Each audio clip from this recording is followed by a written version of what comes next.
Okay, pag-usapan natin yung isang issue na talagang mainit ngayon. Tungkol to sa isang senador, sa pamilya niya, at sa isang, mabigat na alegasyon ng conflict of interest. Halika, buksan natin yung mga detalye.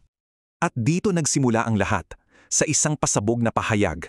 Galing to sa anak mismo ni Senator Marcoleta. At yung mga salitang yan, kayo ang bistado, bilyonaryo, yan yung parang naging hudyat na, okay, may matinding laban dito sa opinyon ng publiko. So, para mas maintindihan natin yung buong kwento, unahin muna nating pakinggan yung panig ng depensa.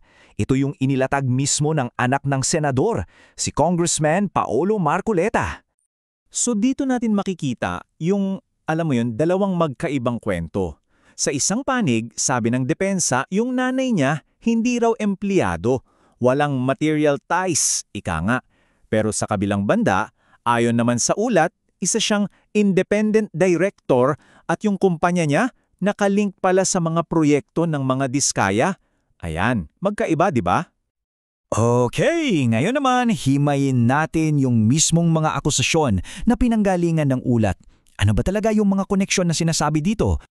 Dalawang posisyon pala ni Ginang Edna Marcoleta ang sentro ng usapang to. Una, yung sa Stronghold Insurance kung saan nag-insure sila ng mga proyekto na konektado sa mga diskaya.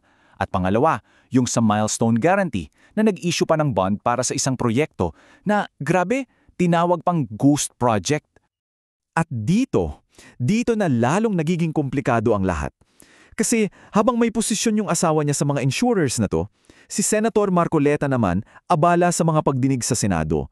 At ang matindi, isinusulong pa niya na gawing state witness yung mismong mga diskaya. So yung magkabilang aksyon na to, yan yung nasa puso mismo ng aligasyon ng conflict of interest. Pero teka muna, para lubusan nating madets yung argumento ng depensa, kailangan nating linawin to. Ano nga pa talaga ang ibig sabihin ng isang independent director? Yung depensa kasi nakasandal sa salitang independent. Pero kung titignan natin yung mismong kahulugan, ang isang independent director dapat malaya sa anumang ugnayan na pwedeng makaapekto sa desisyon niya. Dito ngayon pumapasok yung tanong, talaga bang walang ugnayan? At dito na nga, may isang piraso ng ebidensya na parang direktang sumasagot o kumukwestiyon sa sinasabi nilang walang material ties. Ito yung tanong na kailangang masagot, di ba? Kasi yung salita, isang bagay yan. Pero ano ba yung sinasabi ng mga dokumento, ng papel? At heto na yung sagot, galing mismo sa mga opisyal na dokumento. 500, yun yung numero. 500 shares ng Stronghold Insurance nakapangalan daw sa kanya. So, teka, paano mo ngayon masasabi na wala kang substantial shares o anumang koneksyon sa pagmamay-ari kung may ganito? Dito na nagkakatalo. At para malinaw hindi yung dami ng shares ang pinaka-issue dito. Ang punto ay yung pagkakaroon mismo ng shares. Dahil dyan, parang gumuho yung mismong pundasyon ng depensa na nagsasabing wala siyang kahit anong pag-aari sa kumpanya. So paano ba nagkakadugtong-dugtong ang lahat ng to?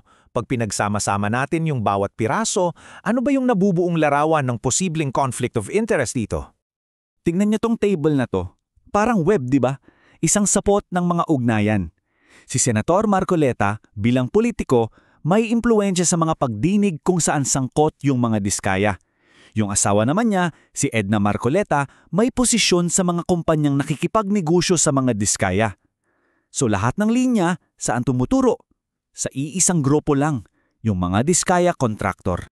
Ito naman yung, matapang na summary mula sa isa sa mga source material. Ang paglalarawan na sa sitwasyon ay parang isang organisadong kilos ng pamilya kung saan bawat isa sa kanila may kanya-kanyang papel na ginagampanan.